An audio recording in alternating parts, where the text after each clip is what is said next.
Hello, I'm Thomas Allely. I'm the principal tuba of the Queensland Symphony Orchestra. Talking about Mahler's childhood, we know that he had a pretty traumatic upbringing. There were 14 kids in the family, 8 of them died during childhood. His father had set up their tavern next door to the military base. So in his letters and in his writings, he talks about how he always heard the sound of the military band and the sound of folk music coming next door. He even had a session with Sigmund Freud, and in that he talked about one of his memories being overhearing his mother and his father arguing and running out onto the street into the sound of a hurdy-gurdy. So a lot of that kind of permeates his music. We have not only the sounds of the high art of his time, which was the symphonies and the opera that he conducted in Vienna and other places, but also the sounds of the normal day-to-day things that people would hear. We know that he was very quickly recognised as a piano virtuoso, and that was how he ended up going to study at the Vienna Conservatory. But there's an anecdote that he tells in one of his letters from when he was a very young child. The military band marched past, and he, of course, had learnt all of the tunes that the local military band would play, probably quite badly.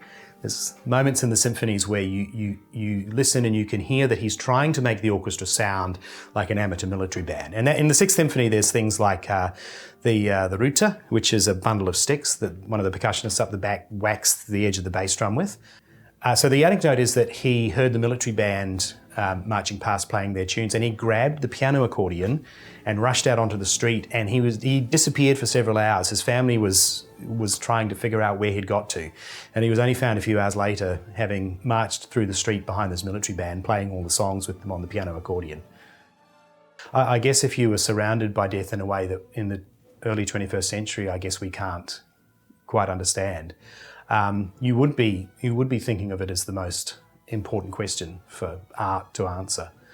I don't think he was entirely as obsessed with death as we like to paint him. I think there's a lot of the beauty of life, there's a lot of love in the Sixth, the bits of music that are supposed to be about alma mater. And it's worthwhile thinking about the fact that this piece was written during possibly the happiest period of his life. He had just married Alma Schindler, who was one of the most famous socialites in Vienna at the time. It's difficult for us to understand because classical music has a place in our society now that's very different from what it was in the early 20th century.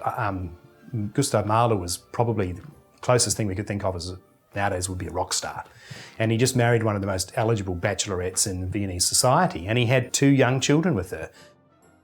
So in writing this Sixth Symphony and wanting to get this sense of tragedy, Mahler came up with this instrument that he called the hammer, which is supposed to sound like the blow of an axe hitting a tree. And he talked about this thing hitting the tree 3 times. We have the superstition that bad things come in threes. Most orchestras get a big box and they hit it with a big hammer. Famously, a few years ago, the Auckland Philharmonia played this in Auckland Town Hall, and they tried just hitting the stage because they have a wonderful raked wooden stage. And it was one of the first concerts after this town hall had been renovated and redone. And they ended up cracking the stage. So you can see this crack in the stage from Mahler 6 in the Auckland Town Hall. So what do I love about Mahler's music in general? He asks the big questions, and he takes us on a intellectual and spiritual journey to try to find some answers for those questions that keep us all awake at night.